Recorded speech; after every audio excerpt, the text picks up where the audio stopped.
we delve into raising funds for global expansion, a crucial topic for India's thriving startup ecosystem. This is a picture-perfect moment, Ashish, because typically in all the panels that I go, I'm the minority. This time you're the minority, so great. This is a great idea. This works very well. Yeah. So thank you. Thank you for coming for this panel. And we'll start with you, Ashish, first. Men first this time. So it's great. I mean, we heard a lot of folks talking about cross-border promotion, cross-border growth. How do you enable cross-border GTM? When you are looking at your investment thesis, how important is it when you invest in B2B startups via GrowX? How much of weightage do you look at cross-border growth? I'm going to be honest. We do a lot of seed stage investing.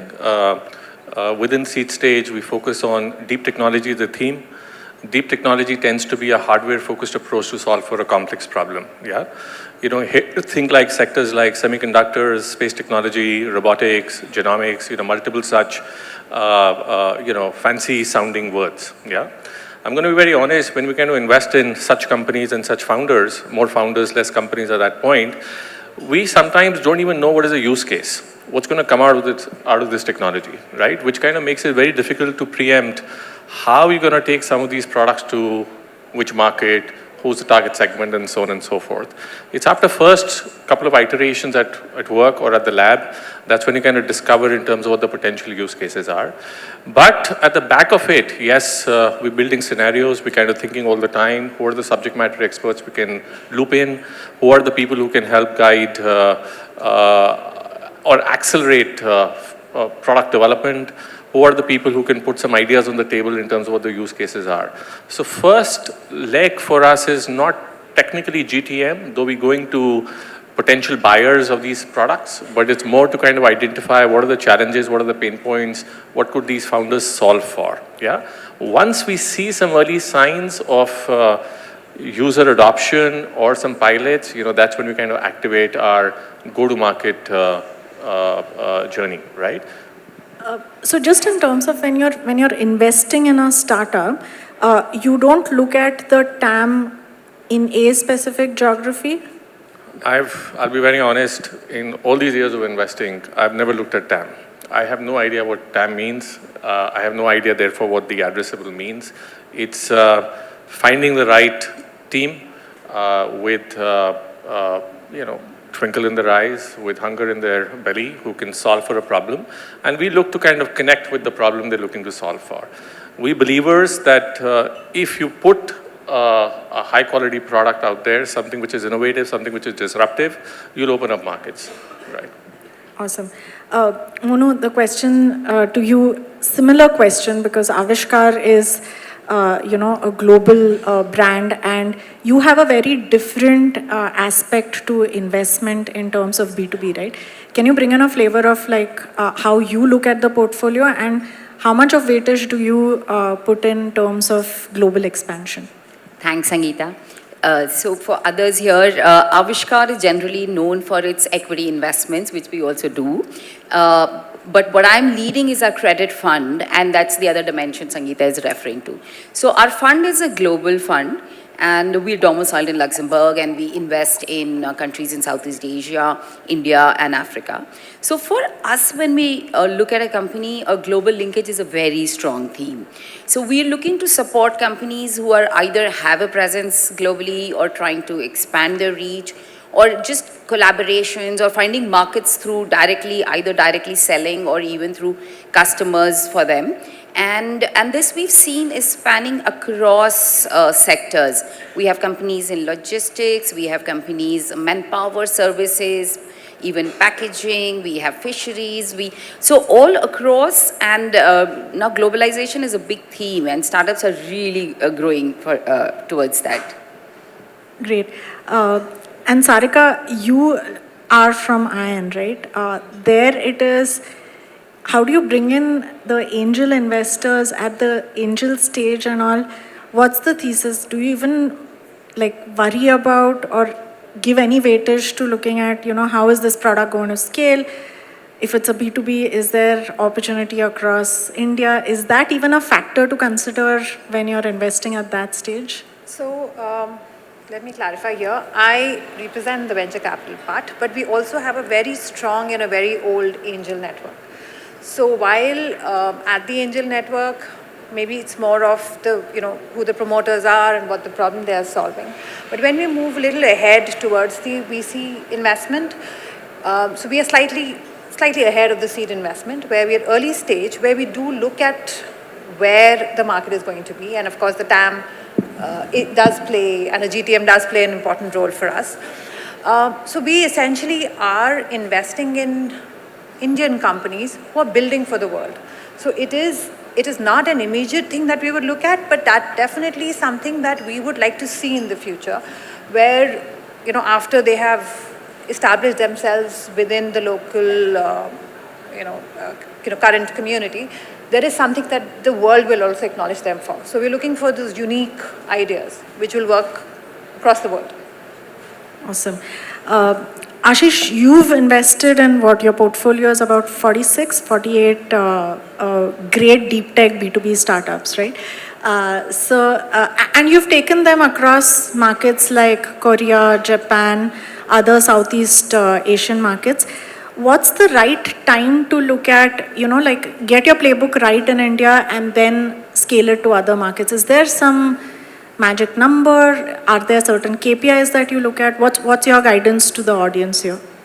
No, so is there a magic playbook? The answer is no.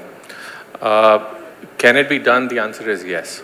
When we started investing, AI, as an example, is a big buzzword today. There are trillion-dollar companies. Everyone's talking about AI.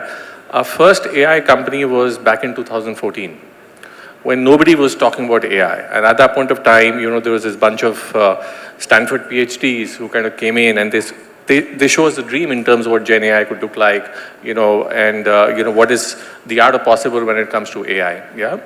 At that point of time, when we invested in that particular company, our mindset was, we're sitting in India, let's find use cases with Indian clients, Indian customers. Yeah. Once we've worked through our so-called playbook, once we've demonstrated success or value for a customer, then we'll go to the larger markets and saying, hey, we've done this before, here's a proof of concept, this is the value, and so on and so forth. And I think that playbook was wrong. That was a mistake. You went after a particular market, that market which was non-existent, market which was too small, market which did not appreciate efficiency or quality or, tech as well, right? And you're trying to sell something which is relevant for a developed, state of affairs from a tech perspective, right?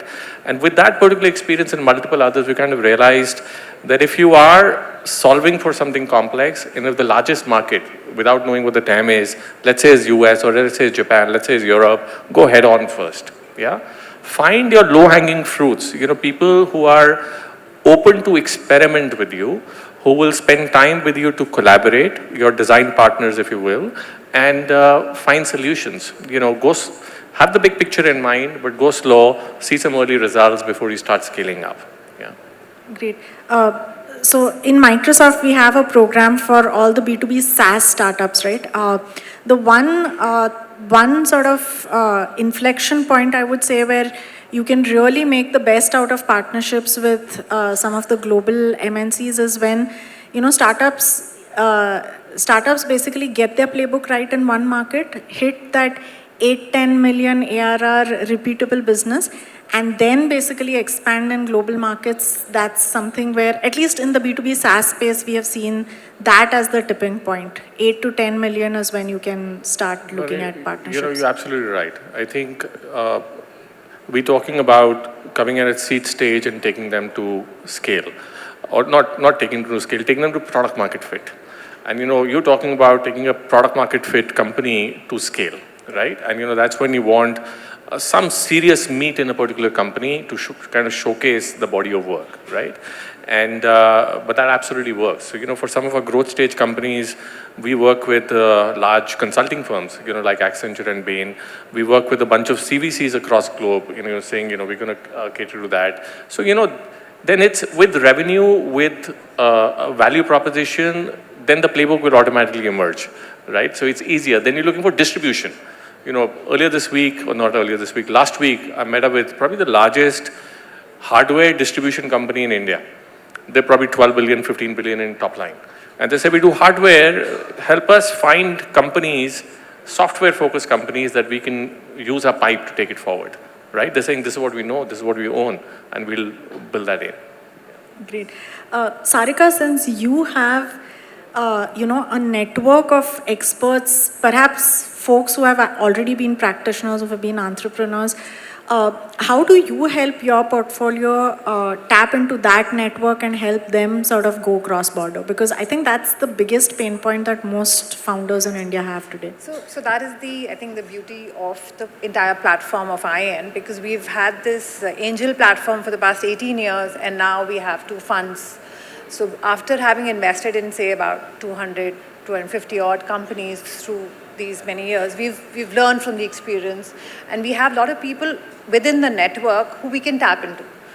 And depending on the industry, depending on the kind of the level that they need help at, be it cross-border, be it any industry connects, clients, customers, anything, we open up our network for our investee companies and help them grow in whichever area they need. So we are not just investors with money. We are somebody who actually deeply get involved with the promoters and take them to the next level. So if the founders here in the audience want to tap into this network, what are the 2 or 3 things that they need to sort of keep in mind? If they need, say, access to X markets, sectoral focused stuff, is there any guidance that you have for what support you provide? Yeah, so the platform is actually, when I take the entire platform, so it's 25 lakhs of investment up to 25 crores. So anybody who's interested in that, so actually can approach us. And we are a sector agnostic fund. The Angel Network obviously invests, in any sector.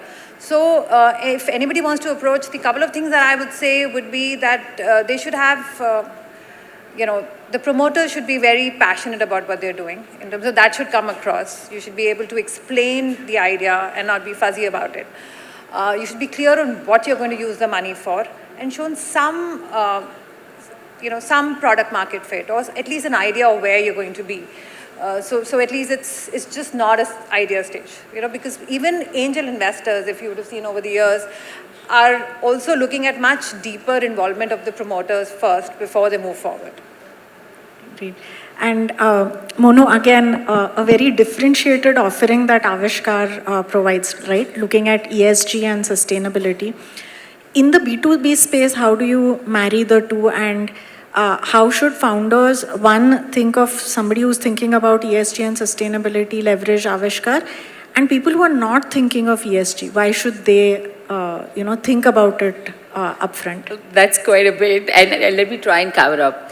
I think, everybody's heard of sustainability, but when I ask a simple question, what does sustainability mean? Most people are stumped. It simply means the ability to exist and grow without using the resources of the future. So are we thinking about our future generations, and are we thinking about leaving the planet behind for them? And it just sounds so simple, and yet it took like 195 countries in 2015 to come together, make this a global priority, and sign and formalize these SDGs, which are the Sustainable Development Goals. But definitely the world has taken notice since then. In the last 9 odd years, sustainability has become an imperative that nobody can ignore. I think, especially for companies which have cross-border ambitions, or selling their offerings in those markets, you will find that you have to deal with the shift in consumer behaviors. You have to deal with regulators who are strongly pushing various kinds of laws to create a nudge towards a sustainable future. So we have our portfolio companies. In our fund, like I mentioned, we do focus on global linkages very strongly.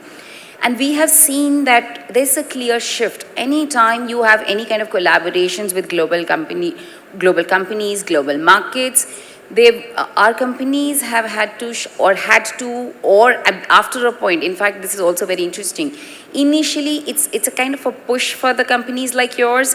It's not considered a desirable move, but after that, the companies start seeing the value in it.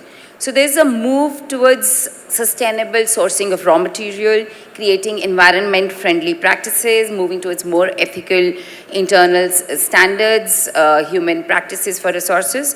And all this is, also coupled by the fact that we have now a large set of global investors who are sustainably conscious and nudging innovation in this direction.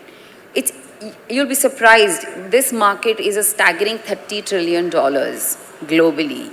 And it's clearly a capital you cannot ignore. It's a capital you want to unlock to raise for your growth. So the shift towards sustainability is more pronounced in Western countries, but the move into India, into other developing countries is very, very strong because of the linkages. But I do want to say here is that, unlike the common perception that it's a cost item, it's a compliance, it's, pardon my language, but a pain, it's actually a value accretive exercise. And just to help you understand, let me give you an example of one of our investee companies. It's now one of India's largest top 10 fruits and vegetables exporters. They have a sustainable mandate. They work with more than 5,000 plus farmers, and they have genuinely been trying to improve their incomes and productivity. So what does the company do? Because of the close linkages, because of the innovation, they've led banana exports out from country. They had the first shipment, India is one of the very few, late last year to Netherlands, and signed up another customer in Middle East. Now, banana is a very interesting product. India, I don't think many of you will know that India is one of the largest producers of banana. We have a 26% share of global production. But our export share is only 1% because the logistics of handling the export are so difficult, the perishability is very difficult to manage.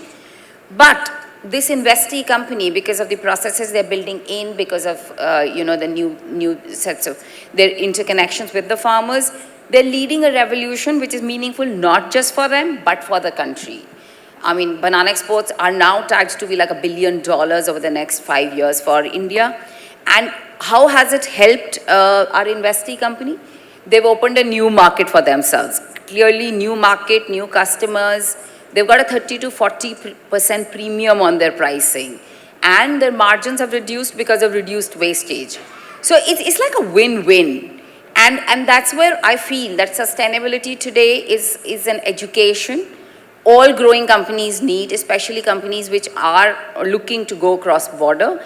And they need to use it to create value for themselves and not just look at it as a cost item.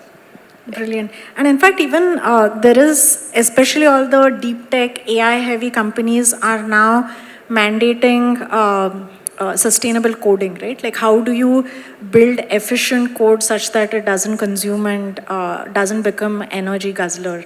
So great, but sustainability aspect of what Aavishkaar does is also very interesting.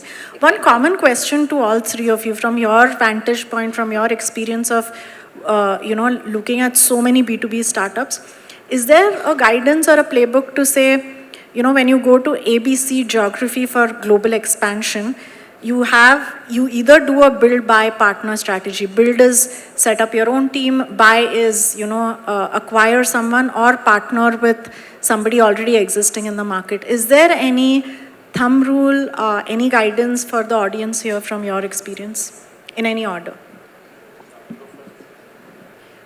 Okay, so, we do a lot of global companies and we see there are clear challenges in, when either you are a startup or you're an MSME, a fast growing company, and you're looking out cross-border, it's not easy. SMEs already have a lot of challenges that they're battling with. And when you have multi-location operations, the management bandwidth does really get stretched. And if you have an oversight on something, it can be a critical lapse.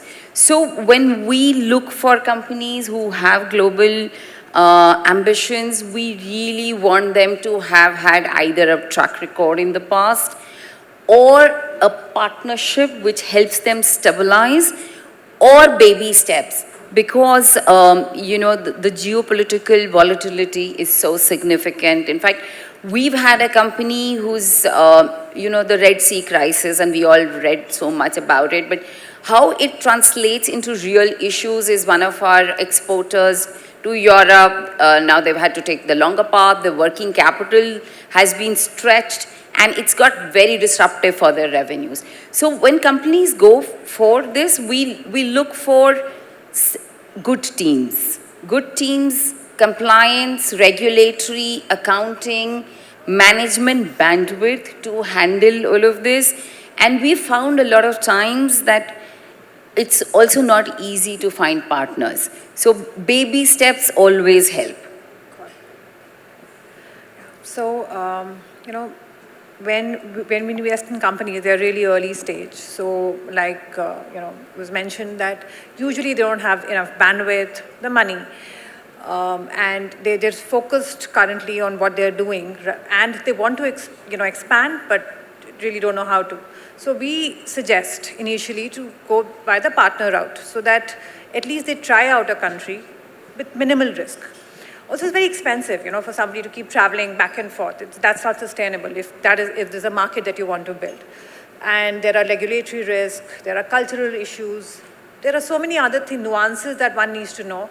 And a partner, that way we feel, would be better placed to help them navigate these issues.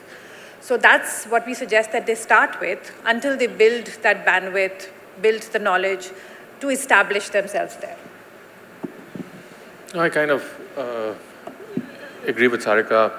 There's an old saying, right, which says, if you want to walk fast, walk alone. If you want to go long, walk with someone. And I'm a believer in collaboration. I'm a believer in partnership, right? In certain places, it's okay to kind of hire local. So, markets like US, you need a local guy to, navigate through the structures, the processes, and make sure someone kind of understands that. We've seen examples where we kind of planted a founder from India and, got them in the US. But I think it's important to beef up their founding team and make sure some senior talent is available to kind of help them that, right? In markets like maybe Middle East, Japan, maybe Korea, I think those are markets where you're better off with a local partner, right? And the markets also dictate that. They want some sort of a local skin in the game before they kind of come in. But even otherwise, Japan is a long-haul market, right? I mean, you can't just kind of walk in there and say, hey, come back on the same flight with a contract. It's years and years of effort. So, those nuances you need to understand and appreciate for each market, right? And therefore build something which is unique and relevant. But yes, hire local, collaborate local, wherever possible, partner, and, go long. So yeah, even at least from my experience, going with an existing niche partner in a particular geography, while the scale doesn't come, you get your playbook right. The cost of a wrong hire, all of you know how expensive it can be in a new market. So just finding the right partner who can land the first 2-3 wins for you in that market, and then from there on scaling, setting up your own team. And then there are a lot of industry sort of go-to-market programs available with all the hyperscalers, with some of the big MNCs. How do you strike that channel alliances and partnership is extremely crucial. I think the one thing we briefly touched upon is AI, right? That's sort of the buzzword since the last 12 months. And in the B2B space, I'm a firm believer that AI is going to pretty much disrupt all the existing B2B startups unless folks start sort of implementing AI. What's your view on that? And do you think that people who have AI as a core, as part of their product, do they have a disproportionate advantage in moving to markets like, say, US or Europe? So, you're right. AI is the buzzword, and most industries are moving towards that, even if that seems to be just an add-on on what they're actually offering. I would say until they've actually built something which is deep enough, people are using LLMs and then building on top of it, which are just periphery, rather than actually building some disruptive technologies which are changing the landscape. So it depends on the industry, I think, but yes, people who have built solid AI platforms do have the potential to move on to, bigger geographies if they're building something unique. I think you're right. If you are in the enterprise SaaS business, the biggest thing we've seen over the last 12, 18, 24 months is that these SaaS companies are getting disrupted with AI. Yeah, AI is replacing a lot of that particular content. So where we are today, we're not saying introduce AI in your core business. I think I'm pretty clear that some of those themes, if you go out and sell anything without AI, you're not even in consideration set. You're out of the game day one, right? So, it's an integral part of your offering. It is the key solution, actually, why integral part of the offering. This is what you have to build, this is what you have to think. If you can't build it on your own, collaborate, partner, make sure that you kind of bundle it up. What can't be replaced very efficiently or quickly is domain knowledge. And, maybe over the years, that's what you've accumulated, a deep understanding of the particular market which you've done. And if you can introduce AI to kind of make sure that you're more effective, far more productive, why not? I just want to add here that, of course, AI is the buzzword and it is the future. But AI is now visible in unconventional sectors, and those use cases are very innovative, and we've come across companies who are disrupting the gaming industry by AI-generated content, right? And they are finding markets globally because they are one step ahead. So it's not just the tech companies and the SaaS companies, but we are seeing it across as well. Great. Anything you covered on the AI part, right? Just as Monu was talking about, there are very interesting concepts. There is a AI hospital in China. There is a construction company in Australia, which is building a house in 2 days just using AI technology. So it's just fascinating.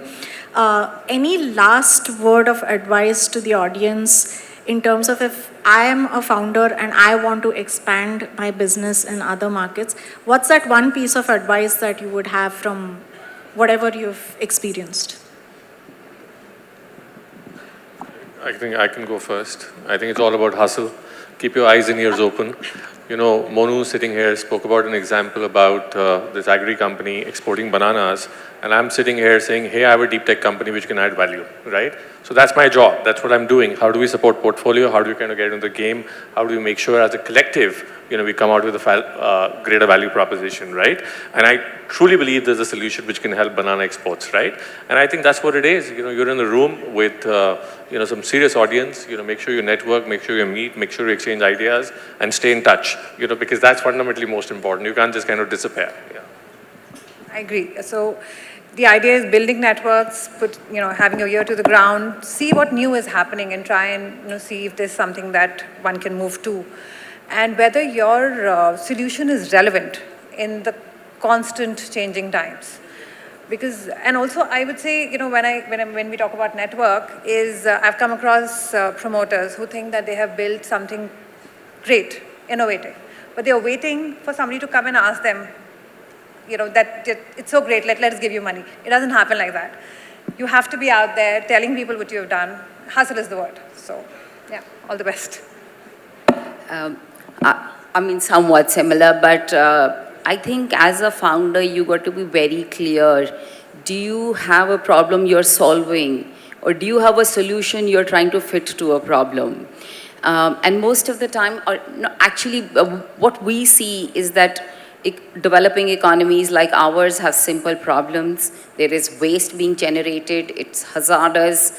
Somebody comes up how to dispose of hygienically as well as create some value out of this. And complex economies will have complex solutions like to build space travel to Mars and trying to figure out that whose problem are you really solving. So as an entrepreneur, very, very important, be very clear what's the problem you're solving. And the second giveaway I want to share is that ideas are great, very important, but teams are more important. A great idea with a bad team will flop, but a mediocre idea with a great team can survive. And so, I mean, our ecosystem has evolved a lot, and we have seen a lot of times between founders and co-founders, invariably in 3 to 5 years, there will be a dispute. If they don't have an understanding, they don't have agreements, if they are equal capability, and the bandwidth, management bandwidth around corporate governance, around financial discipline is lacking. So teams are very important to invest in that. 2 takeaways from me, thanks. Brilliant, thank you so much, and we are on time, but I remember this one founder from, I think from one of the countries in Europe, and Satya had basically, used the example of a startup in one of his keynotes. So this founder had recorded that clip and sent it to pretty much all of his customers, and he landed a few million contracts just basis that innovative hack that he had, right? So hustle is the word, and thank you so much. Thanks for the panel, and we are all here in case you want to catch up.